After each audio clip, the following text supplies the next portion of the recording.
Hoy vamos a ver la era del computador personal, la revolución de Silicon Valley. La pasada estábamos viendo los últimos movimientos que terminan la década. Estábamos viendo por un lado la llegada del hombre a la luna, por el otro lado los movimientos de las mujeres, los movimientos gays y los movimientos ecologistas.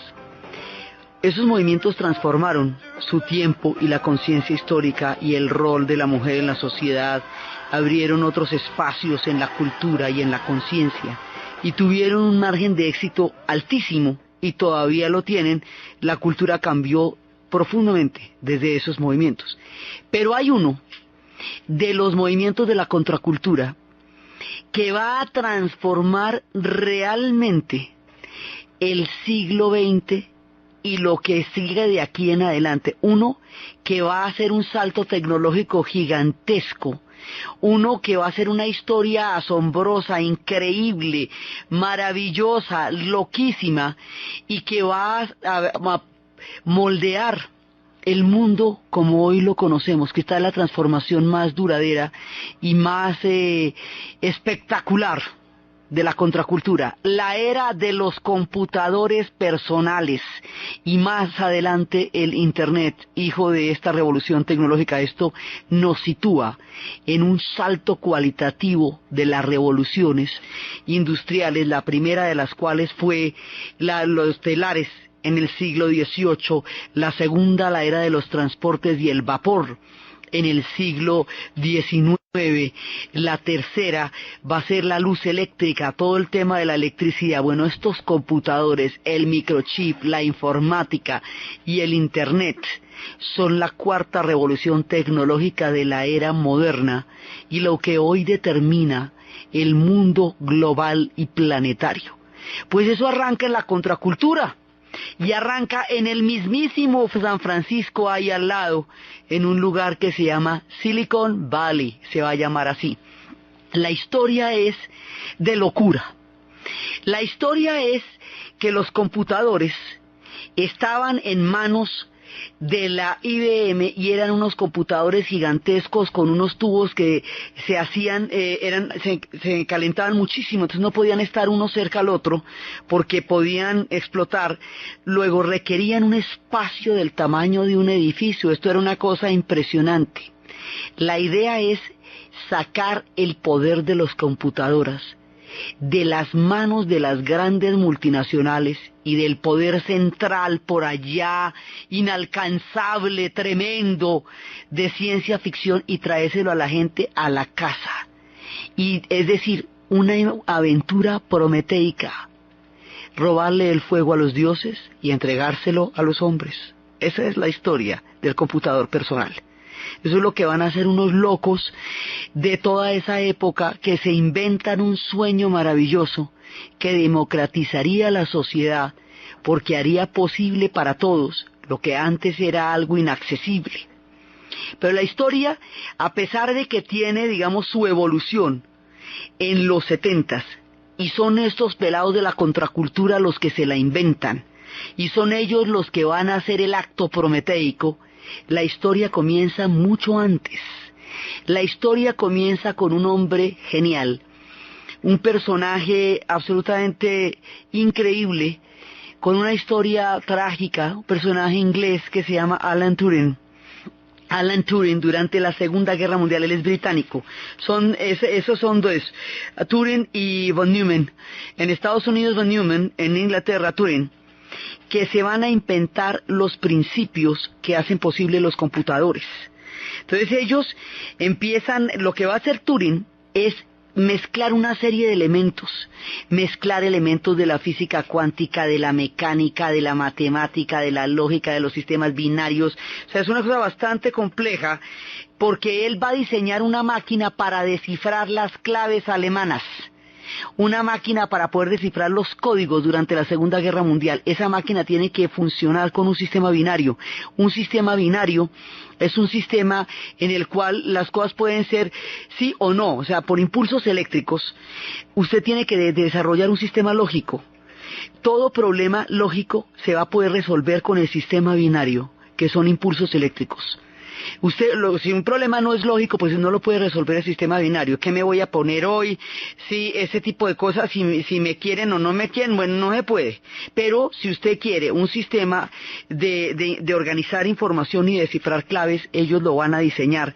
Y él va a aplicar los principios de la física cuántica y va a aplicar la mecánica para poder diseñar la máquina físicamente, para poder desarrollar las claves. Y efectivamente, la máquina de Turing es el origen del computador. Y ese es lo que él hace para poder descifrar las claves alemanas.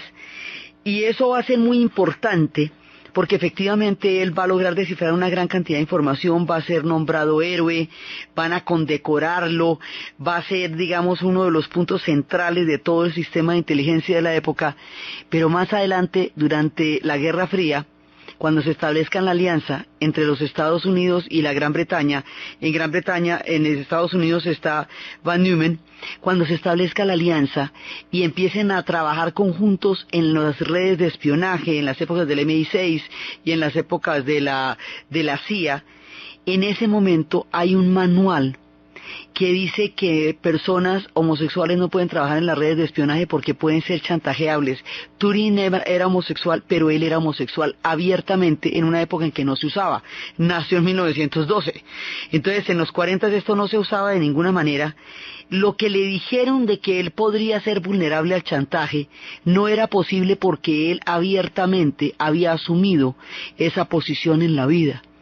Entonces lo van a desesperar tanto que este hombre, de una genialidad parecida a la de Albert Einstein, va a terminar suicidándose después de un juicio que le hacen, de un juicio parecido al que le hicieron a Oscar Wilde, donde no valió ni la genialidad ni su aporte a la especie, sino simplemente su opción sexual. Después de eso él muere en oscuras circunstancias, se come una manzana que contenía potasio, o sea, tenía un veneno de cianuro de potasio, como si uno le pudiera echar a las manzanas cianuro de potasio por ahí. Entonces, así murió. La mamá dice que se equivocó, pero pues cogió justo la manzana que tenía el cianuro de potasio, fíjate tú. Entonces, pero este hombre inventó la máquina de Turing, que es el principio de los computadores. Estaban en una especie de rieles, como rieles, era donde estaban, y luego van a pasar a los tubos de vacío. Los tubos de vacío son los que tienen un tamaño absolutamente gigantesco, razón por la cual eso no cabían en ninguna parte y se requerían esos edificios enormes. Pues se acuerdan, la computadora de 2001 es una cosa enorme, ya, de hecho eran de ciencia ficción. Después se descubrieron unos cristales, los físicos cuánticos que están detrás de todo el siglo XX, que habían creado la escuela de Copenhague a comienzos del siglo para poder hacer sus investigaciones subatómicas, los de las partículas, toda esta gente que está trabajando desde hace tiempos. Ellos hablan de unas partículas que son muy raras porque son como semiconductores, o sea, las partículas pueden ser conductores o no, o aislantes. Esto no es es una cosa y otra, es como un semiconductor. Eso puede transformar la corriente alterna a corriente continua. ¿Se acuerda cuando estábamos hablando de ese tema? Bueno, y además no se funden, y son pequeños. A esto lo vamos a llamar los transistores, y el transistor es lo que hace posible que ya no sean esos tubos gigantescos, sino que se puedan hacer partículas muy pequeñas. Estos cristales son muy pequeños y se pueden integrar. Pueden hacer circuitos integrados. El transistor es el invento del mundo porque eso es lo que hace cuando estábamos viendo la historia de la radio. ¿Se acuerda cuando los radios eran del tamaño de un televisor? Que eran una rematarosta impresionante, era porque funcionaban con tubos. Cuando los radios se hacen pequeños, es porque funcionan con transistores. Hoy por hoy se pueden meter en un bolsillo y es más grande pues el audífono que el radio. Eso es porque hay una tecnología de transistor, o si no, tendríamos una media nevera, que era lo que eran los radios antes. Bueno, pues igual que la radio, esto no se va a poder sin el transistor. Entonces ahí vamos a trabajar con circuitos integrados. Y ahí es cuando esos circuitos integrados tienen unas partículas que tienen la misma forma. Ellos le daban como la idea, ¿se acuerda esas galletas que tienen chispitas de chocolate? O esos helados que tienen chispitas de chocolate, bueno, lo llaman chips. Entonces a estas partículas de silicio las vamos a llamar chips, como son tan chiquiticas, las vamos a llamar microchip. Y con el microchip sí se puede hacer un computador, ahora sí, y ya no son esas cosas tan impresionantes. Entonces eso ya se pueden hacer unidades de memoria gigantescas. Esto es y por eso se van a ganar el premio Nobel y todo eso. Ya tenemos, digamos, las posibilidades para poder hacer eso y empezar a desarrollar una inteligencia artificial, es decir, una inteligencia que pueda resolver problemas lógicos con un sistema binario. Y empieza, digamos, a darse todo el desarrollo, ¿sí? Y ya empiezan a construir la primera computadora electrónica. Estos son 46, 47, ya en el 47 se perfeccionan los transistores, ya después se fundan los semiconductores en Palo Alto, y ya después empiezan a compartir precisamente John Bardeen y Walter Brattain y William Stokely comparten el premio Nobel de Física por el transistor. Y ya se fundan la Fairchild de semiconductores y se hace el primer intento de diseño de una computadora en el 59 y así, pero se van creando esas computadoras muy grandes. Entonces ahora, en el momento de nuestra historia, ya existe la computadora, pero es inaccesible a la gente. Es inaccesible porque está por allá en manos de las grandes multinacionales. Entonces la empresa prometeica consiste en que unos pelados de la contracultura, como la contracultura tiene un sentido lúdico, un sentido del juego, un sentido del goce de la vida, un sentido de la democratización de la sociedad, es profundamente antiautoritaria, es profundamente contestataria, en el mismo espíritu en el que se estaban dando todos los demás movimientos. Hay una gente que va a hacer un experimento y es inventarse un computador que la gente pueda tener en su casa. Pero esto es un invento colectivo y es una gran aventura hecha por muchas personas, por una cantidad de soñadores que querían cambiar el mundo democratizando el poder de las computadoras. La idea es que ellos van a lanzar, son hubs, son unos muchachos por allá, van a lanzar en un garaje ellos se van a inventar el computador, el personal, pero no tienen ni idea cómo se lo van a inventar. Entonces van a hacer una cosa muy loca. Va a haber un concurso de una feria, entonces ellos tienen como una idea de una caja. En esa caja ellos van a inventarse una estructura de un computador, pero todavía no saben cómo. Pero va a haber una feria, y en la feria ellos van a mandar ese proyecto para que la gente lo compre. Pero son pispirispis, esto todavía no existe. Entonces están haciendo su cajita y necesitan ponerle un nombre a la caja. Entonces le preguntan a la hijita de uno de ellos que qué le ponen, pues a la niña que qué le ponen a la caja, que qué nombre. Y entonces en ese momento están dando Viaje a las Estrellas. Y cuando están dando la serie de Viaje a las Estrellas, en ese capítulo, el capitán Kirk y el doctor Spock y la teniente Uhura y McCoy van rumbo a un planeta que se llama Altair. Así que le van a poner a esta caja Altair, es el primer computador, por el destino planetario de la serie de Viaje a las Estrellas. Entonces lo empiezan a hacer y le toman una foto y se les pierde la foto. Entonces lo que hacen es una caja como con unas luces y como con celofanes que se veía de lo más futurista, y van a mostrarla en la feria y le piden a la gente que la compre. Pero es una cosa como comprar pispirispis, esto no tiene, digamos, todavía ninguna forma.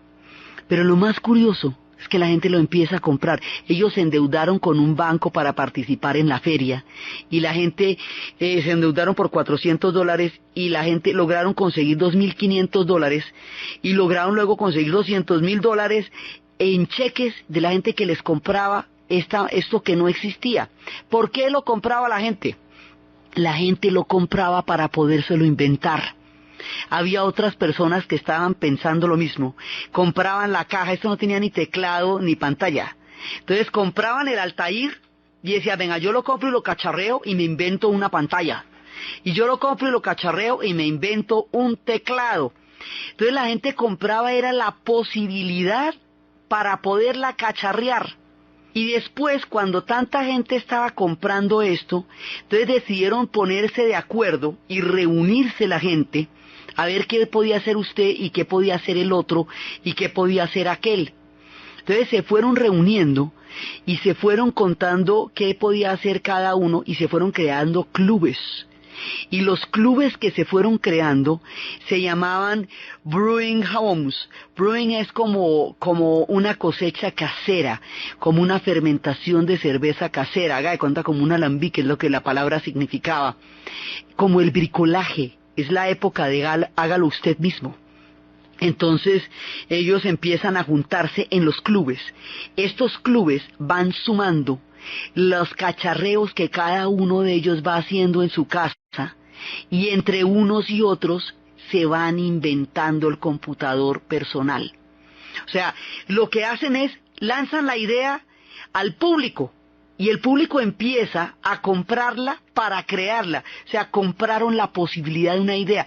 Esto se parece a un viejo cuento infantil que se llama La sopa de piedras, que es una historia de unos soldados que habían caminado mucho, venían de una batalla, agotados, llegaron a un pueblo, pidieron comida y nadie les dio comida. Entonces los soldados se hicieron en la plaza del pueblo y dijeron que iban a hacer una sopa de piedras.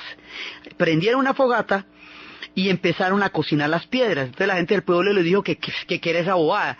¿Cómo iban a hacer una sopa sin una olla? Entonces un tipo les trae una olla para que no sean brutos y no vayan a hacer una sopa sin olla. Entonces le echan agua a la olla con las piedras. Entonces pasa otro y les dice que eso que llaman, que cómo les ocurre cocinar las piedras, no es que no se les entre el agua, más bien échele papa. Entonces luego pasa otro y dice, ¿y eso que llaman? Una papa ahí con una piedra, pues échele una cebolla para que tenga sabor a algo. Entonces otro pasa y le echa un pedazo de gallina que tenía ahí, pues para que tenga sustancia, porque ¿qué llaman eso? Finalmente terminan comiéndose el qué sancocho a punta del pueblo criticarlos, y cada uno aportándoles que la cebolla, que la sustancia de gallina, que el hueso poroso, que todo, y terminan haciéndose una sopa tremenda. La historia del computador personal es como la historia de la sopa de piedras, porque todo el mundo compraba el invento para echarle que la zanahoria, que la gallina, que la sustancia, hasta que eso termina siendo un computador personal. Es una creación colectiva, es un acto lúdico, es una manera de experimentar la creación de un invento que sea posible en la vida cotidiana. ¿Se acuerda que estamos hablando de las revoluciones de la vida cotidiana? Que estábamos hablando de las microrevoluciones. Era quitarle el poder a las grandes corporaciones, y las grandes corporaciones tenían el poder de los computadores. Pues esto era una manera de inventárselo. La idea era inventarse eso para hacer juegos. En principio, para poder hacer juegos, el elemento lúdico es muy importante en la época de la contracultura, y el profundo optimismo de que cualquier cosa que a usted se le ocurre la puede lograr, movía montañas. Esta gente se propuso parar una guerra a punta de marchas y de canciones, y la paró. Desegregar el sur, y lo desegregó. Se propusieron cosas gigantescas, solamente con la profunda convicción de que las podían hacer, porque estaba en toda su intención hacerlas. Eso, digamos, si hay algo que es particular de la contracultura, y por eso se llama una utopía, era la fe profunda en el éxito de todo aquello que no se había intentado jamás, que no existía, que solo era un sueño y que se podía hacer y que se hizo. Y los logros de esta gente fueron colosales. En ese mismo espíritu, dentro de ese mismo sentido utópico y dentro de esa misma empresa delirante de los sueños, pues ellos se proponen hacer el computador personal, y entre todos, poco a poco, con un invento y con el otro, van creando esta nueva mirada del mundo, que significa un salto tecnológico gigantesco. Cuando ya lo tienen listo, cuando ya lo tienen, digamos, prefigurado, ya cuando más o menos eso tiene una forma, ya van a crear como una especie de empresita, como una manera de, y le van a dar un nombre a esto, digamos, ya propiamente al hecho, y ese nombre lo van a hacer inspirados en un profundo fanatismo por la música de los Beatles, por el sello, con que los Beatles estaban grabando, por los estudios de Abbey Road, por la marca de la manzana en la carátula interior del acetato, a esto lo vamos a llamar Apple. Se va a llamar Apple. La idea de la manzana es una idea amable, un computador que se pueda manejar, que tranquilamente se pueda hacer, porque eso, como eran máquinas de una alta complejidad, esto se va a hacer amigable para que la gente lo pueda entender y lo pueda manejar. Entonces, la idea es que como usted necesita instrucciones para poder manejar los computadores, las instrucciones se pueden meter dentro del mismo computador. Las listas del mercado se pueden meter dentro del computador. Los juegos, que era para lo que se habían hecho, se pueden hacer dentro del computador. Inclusive se empiezan a comprarlo los colegios para llenarlos de contenidos académicos y para poder meter ahí cosas que puedan enseñar a los pelados. Empiezan a usarse los computadores, y con los computadores empieza a pasar una cosa como, ¿se acuerdan cuando la historia del petróleo, que al principio eso servía para todo y no servía para nada? Y que le daban usos de tónico para las lámparas, para toda clase de cosas, para el fuego griego. Bueno, con esto va a pasar que es una posibilidad, y en la medida en que es una posibilidad, está al alcance de todos darle el uso, no solo la composición misma, sino el para qué lo voy a usar yo. Y eso es lo que es verdaderamente democrático. La idea de que usted lo que lanza es un prospecto, una probabilidad de ser usado de cualquier manera. Entonces, más adelante eso ya lo van a volver Apple Macintosh. Entonces, a todas estas, hay un personaje que estuvo trabajando por su lado, un personaje, este es un pelado rico que va a trabajar con Alan, son los dos, y que tiene la idea de trabajar sobre el Altair, pero a este tipo se le ocurre la manera de hacer programas. Va a hacer programas, digamos, el funcionamiento ya del computador, pues esto es un invento colectivo, pero él tiene los programas, él tiene el DOS, y con los programas, pues esto ya tiene una consistencia mucho más funcional. Es lo que hace que que funcionen. Mucha gente está en esto. Pero este tipo se llama Bill Gates, ¿sí? Y lo va a hacer con Allen, y van sobre el mismo Altair, y hablan con Hobbes y con esta gente, y empiezan a trabajar lo de crear los programas.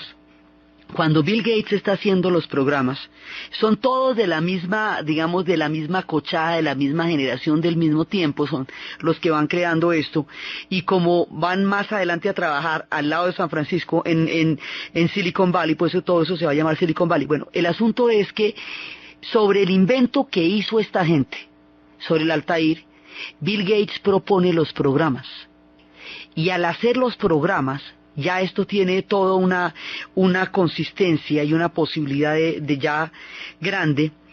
Y cuando están haciendo eso, en ese momento la IBM se da cuenta que la sacaron del mercado, que ya, mejor dicho, que se quedó mirando un chispero, mire todo lo que pasó.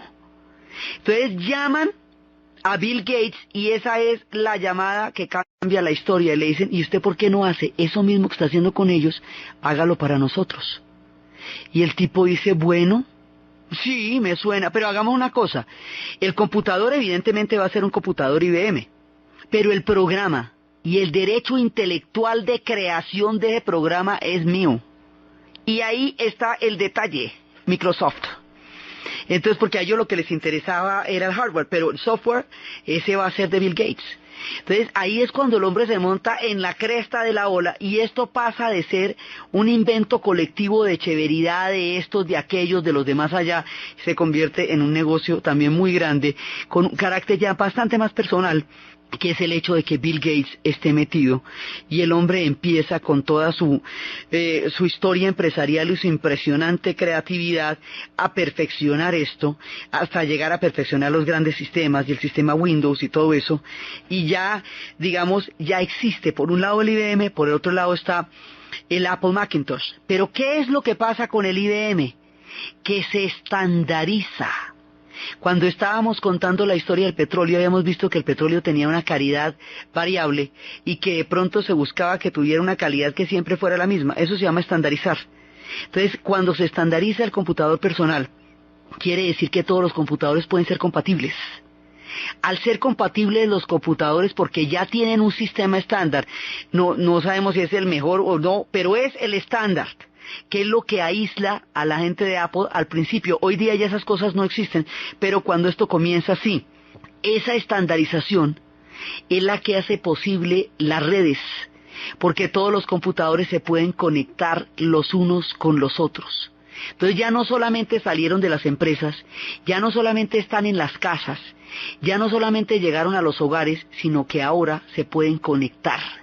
Y al conectarse, se están creando las redes y luego un gigantesco secreto va a filtrarse por esta vía y va a globalizar el mundo. Mientras tanto, cuando se estaba dando toda esta revolución, se había creado en la super locura de la Guerra Fría un programa que era un programa de destrucción masiva, coordinada, digamos, diseñada, Massive Destruction Design, cuya sigla era MAD, que significa loco, que por el otro lado también fue el nombre de una celebrísima revista, de las revistas underground de la época, que era una tomadura de pelo a toda la política norteamericana.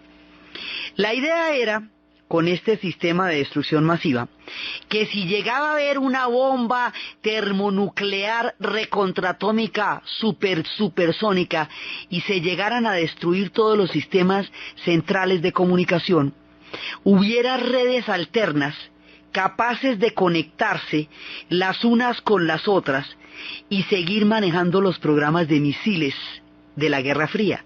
Es decir, que si un ataque de la Unión Soviética se diera sobre los Estados Unidos y no hubiera quien respondiera porque los sistemas centrales hubieran sido destruidos, hubiera redes alternas que pudieran accionar los misiles que ya estaban en máquinas, mandados por máquinas, que contestaran el ataque, así ya no quedaran gringos, digamos, para hacer una especie de venganza póstuma, pero así era de locos, que es que la Guerra Fría era loca, por una venganza póstuma contra la Unión Soviética. Esto era el sistema, era la historia, a eso lo llamamos ARPANET, proyecto militar de altísima seguridad que mantenía el control sobre los misiles una vez desaparecido el elemento humano, un poco como lo que más adelante se plantearía en una película que se llamaba Juegos de Guerra, cuando ya todo estaba en manos de las máquinas para que el factor humano no interfiriera, y la única manera de desactivar la máquina era llevándola a un juego que no pudiera ganarse. Entonces era cuando le decía al computador, al señor Falken: extraño juego el que usted me propone, señor Falken, la mejor jugada es no jugar. Entonces la idea era esa, pero estos ya estaban, digamos, uno no se imagina hasta qué punto llegó la locura de la Guerra Fría en imaginarse megapeligros y en exagerar la peligrosidad del otro para armar unos proyectos gigantescos. Entonces, así como hubo cosas maravillosas como la carrera espacial, que fue inspirada inclusive por esta misma competencia, también había cosas así de locas como pensar en una venganza póstuma. Pues bueno, esto está haciéndose en los computadores de las grandes universidades. Esos computadores gigantescos que estaban en las universidades, estaban por allá metidos bajo una seguridad impresionante. Esos computadores son una red. Se van a salir por su propia estructura del poder y del control de la universidad y van a poder conectarse con el computador personal. Ese computador personal que cada vez se va perfeccionando más, eso se va a poder comunicar con esa red que originalmente era ARPANET y que ahora se vuelve una red que todo el mundo puede acceder a ella en la medida en que tenga un computador de esos. Una red a la que todo el mundo puede acceder, eso se llama Internet. Y el Internet, pues es la capacidad de conectar el mundo. Ni en la historia más impresionante de ciencia ficción se pudieron imaginar estos muchachos del Altair que salieron con su sopa de piedras a buscar la democratización del poder de los computadores, que una cosa de este tamaño iba a ocurrir. El microchip se volvió el punto fundamental de la revolución tecnológica. La era de la industria y el acero terminó los mineros en Escocia vieron sus minas cerradas, porque ya el puntal de la tecnología no estaba dado por los altos hornos, como estaba sucediendo antes, sino por el microchip, y es aquí en la informática, y es en el computador personal, donde se está definiendo la capacidad tecnológica de una sociedad, y los sectores punta que sean capaces de lograr eso, son los que van llevando la delantera en la escalada tecnológica de este salto de la revolución industrial en el siglo XX, y el que no se va quedando atrás.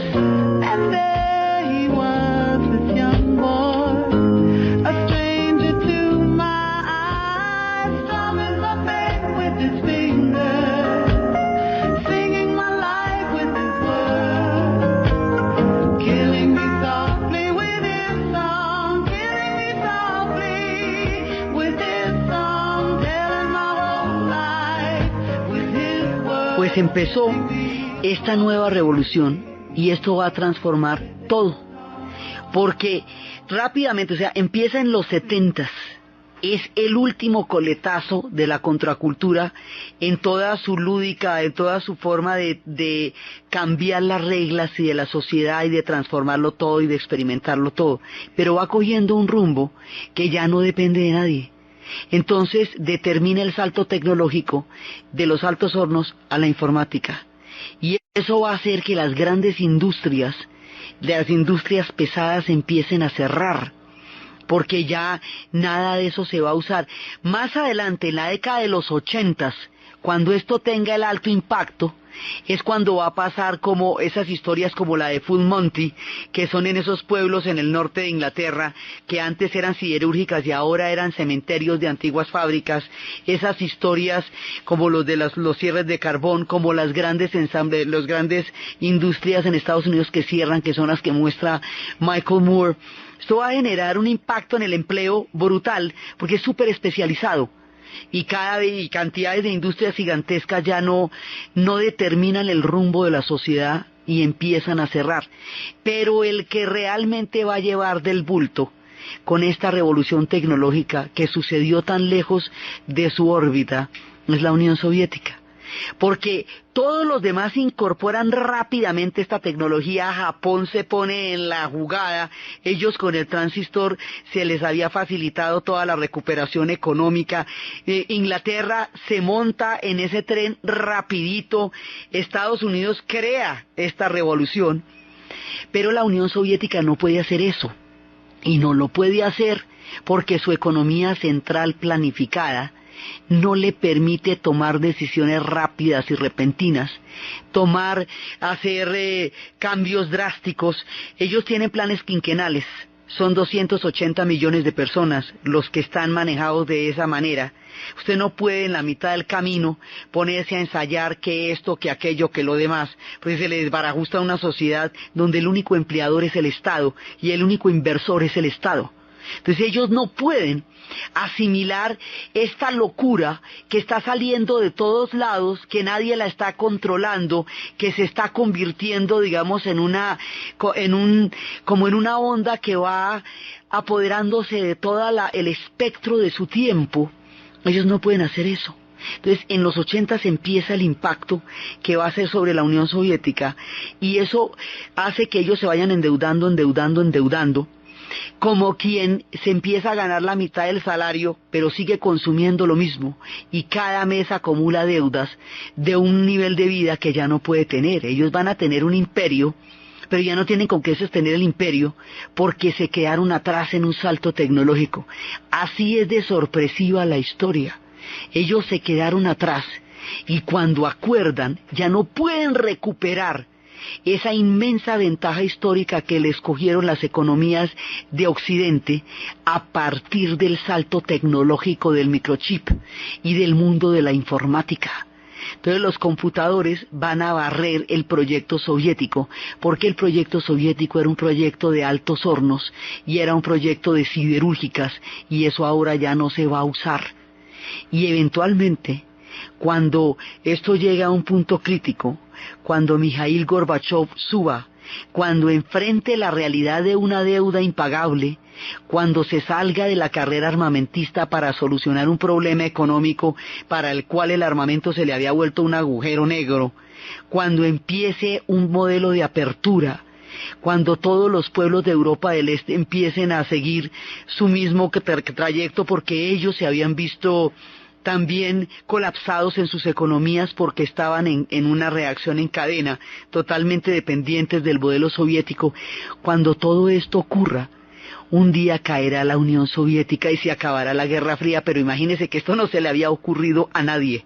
Las cosas van a llegar así de lejos por una historia de hacer una aventura, de vender una cajita, a ver si me lo compran, a ver a quién se le ocurre qué hacer con ella. De esa manera va creándose un nuevo salto tecnológico nunca antes imaginado.